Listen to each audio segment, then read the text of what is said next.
औज़ुबिल्लाहिमिनश्शैतानिर्रजीम बिस्मिल्लाहिर्रहमानिर्रहीम अस्सलामु अलैकुम वरहमतुल्लाहि वबरकातुहू। डियर्स, उम्मीद है कि आप सब खैरियत से होंगे।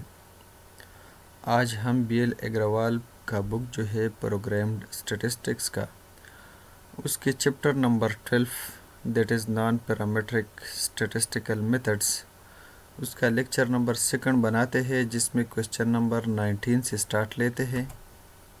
तो हमारे पास क्वेश्चन नंबर 19 जो है, the production of lignite in India from 1975 to 1985 in million tons was 3.03, 4.02 and so on up to 8.03. It is expected that the median production of lignite in India is 5 million tons per year. To test H0 m is equal to 5.0, the value of T minus in Wilcoxon's signed rank test is, इसका correct option जो है वो है D, that is 26। लेकिन कैसे आता है, तो आते हैं इसकी सोल्यूशन की तरफ, तो आपको समझ आ जाएगा। हमारे पास गिवन डेटा जो है वो है 3.03, 4.02, 3.58 and so on up to 8.03। Now by testing of hypothesis we have, यह तो हमारे पास कंप्लीट हाइपोथेसिस टेस्टिंग की ज़रूरत नहीं है, लेकिन फिर भी मैंने इसलिए ये किया है ताकि आप लोगों को समझ में आ जाए कि साइन रैंक टेस्ट को कैसे करना है। ठीक है, तो फर्स्ट ऑफ ऑल हमने H0 और HA या H1 जो होते हैं उसको फार्मूलेट करना है। फर्स्ट नंबर जो हमारे पास स्टेप है उसमें हम ये फार्मूलेशन करनी है। तो हमें दिया गया है कि m इज इक्वल टू 5.0 है, तो versus m is not equal to 5.0, sorry ये मैंने नहीं लगाया है, नॉट इक्वल टू 5.0, ठीक है, या जस्ट पॉइंट भी काफ़ी है। अब सेकंड जो हमारे पास स्टेप है टेस्टिंग ऑफ हाइपोथेसिस में, वो है लेवल ऑफ सिग्निफिकेंस, और वो हमारे पास alpha is equal to 0.05 usually हम लेते हैं जब क्वेश्चन में कुछ नहीं दिया गया हो। ठीक है, अगर दिया गया हो तो फिर हम वही लिखेंगे। नंबर थर्ड जो हमारे पास स्टेप है वो है test statistic. In Wilcoxon sign rank test we use T which is equal to smaller sum of ranks with sign ignoring. हमने स्मॉलर सम ऑफ रैंक जो है साइन को इग्नोर करते हुए उसको हम T कंसिडर करते हैं। ठीक है, अब कंप्यूटेशन है 4 नंबर स्टेप में, और कंप्यूटेशन कैसे करेंगे, तो सबसे इम्पॉर्टेंट चीज़ जो है वो ये है, बाकी तो हाइपोथेसिस टेस्टिंग आप सब जानते होंगे कि हमने x की वैल्यू जो है वो ऐसे लिखेंगे। ठीक है, ये हमारे पास x की वैल्यूज है बॉटम तक 8.03। अब x माइनस m हमने करनी है, यानी m जो है मीडियन की वैल्यू वो 5 है, तो x माइनस 5 हो गया। अब इनसे अगर 5 सब्ट्रैक्ट करते जाएंगे तो इससे आएगा minus 1.96, minus 0.98, minus 1.42, minus 1.7, minus 2.1, 0. Plus 0.11, 1.31, 1.93, 2.30, 2.80 and 3.03, यहाँ तक। ठीक है, अब थर्ड स्टेप में हमारे पास कंप्यूटेशन में जो थर्ड कॉलम है उसमें हमने क्या करना है कि इसको इग्नोर करना है साइन से, तो इसलिए हम इसका एब्सोल्यूट ले लेंगे, x माइनस m का एब्सोल्यूट ले लेंगे, तो हमारे पास ये वैल्यूज़ आएंगी। ये वैल्यूज़ हम ये साइन क्यों इग्नोर करते हैं, एब्सोल्यूट क्यों लेते हैं, ताकि हमें ये पता चल जाए कि कौन सी वैल्यू जो है वो छोटी है और कौन सी वैल्यू जो है वो बड़ी है, इसलिए हम ये करते हैं। ठीक है, इसकी बाकी हमें ज़रूरत नहीं है। अगर हम यहाँ से छोटे और बड़ी वैल्यू पहचान सकते हैं तो हम डायरेक्टली भी इसको रैंक्स असाइन कर सकते हैं, लेकिन वो मुश्किल होता है। ठीक है, माइनस साइन में और प्लस साइन में ये रैंक्स देना मुश्किल होता है, तो इसलिए हम क्या करते हैं कि हम पहले इसको सारे के सारे जो है वो पॉजिटिव साइन में लिखते हैं, ताकि हमें पता चल जाए कि सबसे छोटी वैल्यू कौन सी है, उसके बाद सेकंड नंबर पर कौन सी वैल्यू है, थर्ड नंबर पर कौन सी वैल्यू है, ताकि हम उसको रैंक्स असाइन कर लें। ठीक है, तो हमारे पास सबसे छोटी वैल्यू जो है वो 0.11 है, और इसको हमने रैंक जो है वो 1 असाइन किया है। इसके बाद सेकंड नंबर पर हमारे पास 0.98 है, इसको हमने 2 असाइन किया है। इसी तरह थर्ड नंबर पर 1.31 है, तो इसको हमने 3 असाइन किया है। 4 नंबर पर हमारे पास है 1.42, तो इसको हमने 4 असाइन किया है। इसी तरह 5 वाली वैल्यू ये है, 6 वाली 6 नंबर पर यानी 6 पोजीशन पर जो वैल्यू आती है इसका रैंक 6 है, वो ये है 1.93 and so on up to 11। ठीक है, सारी वैल्यू जो है वो 11 वैल्यूज़ है।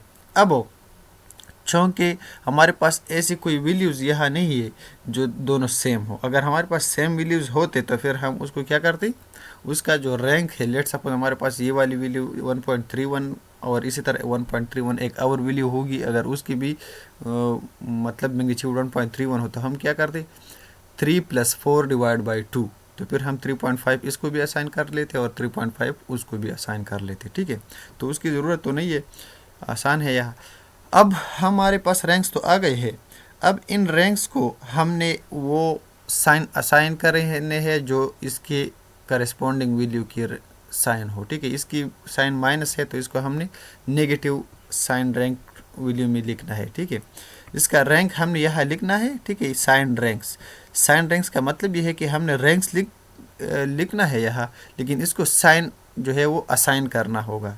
मतलब इसका साइन नेगेटिव है तो हमने यहाँ नेगेटिव यानी माइनस असाइन कर दिया। इस तरह इसका भी नेगेटिव है तो ये भी नेगेटिव आ गई। यहाँ तक जितने भी वैल्यूज़ है वो सारे के नेगेटिव, सारे वैल्यू जो है वो नेगेटिव्स है तो हमने उनको नेगेटिव यानी माइनस का साइन जो है वो असाइन कर दिया।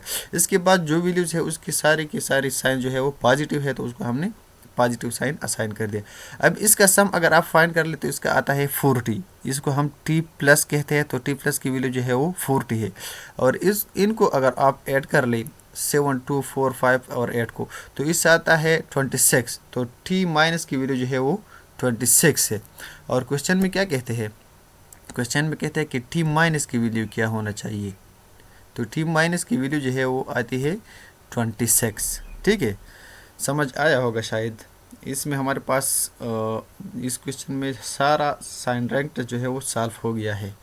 ठीक है, क्वेश्चन नंबर 20 में क्या है, for the data given in question 19 the number of positive deviations for sign test will be. अच्छा, पॉजिटिव डिविएशन से क्या मुराद है, पॉजिटिव डिविएशन से मुराद है ये values.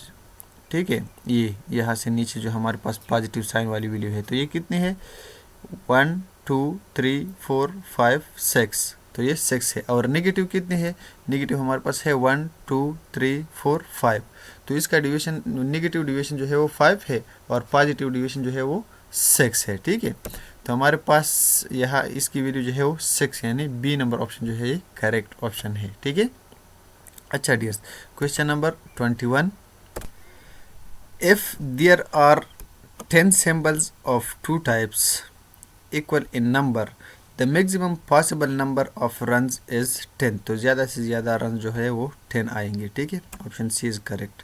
Question number 22, if there are 10 symbols of two types equal in number, the minimum possible number of runs is 0, लेकिन 0 option में नहीं है तो इसलिए हमारे पास ऑप्शन डी जो है करेक्ट है। Question number 23, a sequence of symbols shows lacks of randomness if there are too many runs, too few runs, both A and B, D number neither A nor B, तो option हमारे पास correct है C, both A and B।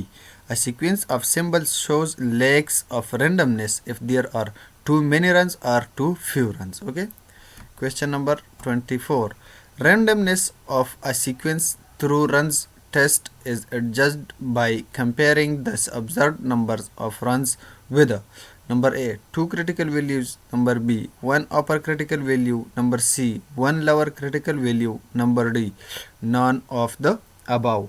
The correct option is A, that is 2 critical values। Okay, question number 25, if the number of symbols of either type is large then one can apply t-test, option number B is normal deviate test, number C chi-square test, and number D none of the above।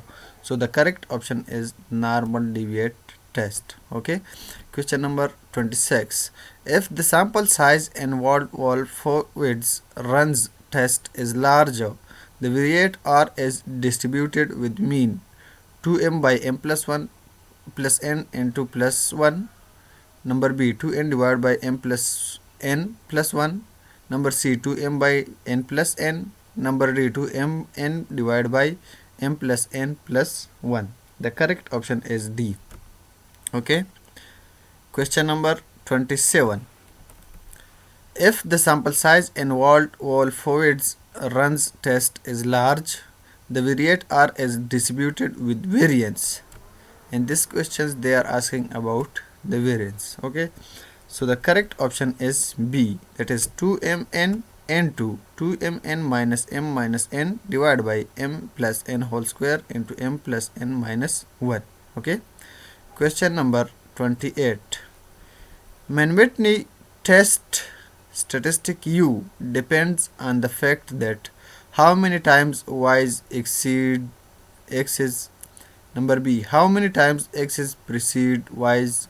Number C, both A and B. Number D, none of A and B. The correct option is C, that is both A and B. Question number 29. The relation between U when y precedes x and u prime when x precedes y in Mann-Whitney test is number A, u plus u prime which is equal to n1 and 2. Number B, u is equal to n1 and 2 minus u prime. Number C, u prime is equal to n1 and 2 minus u prime.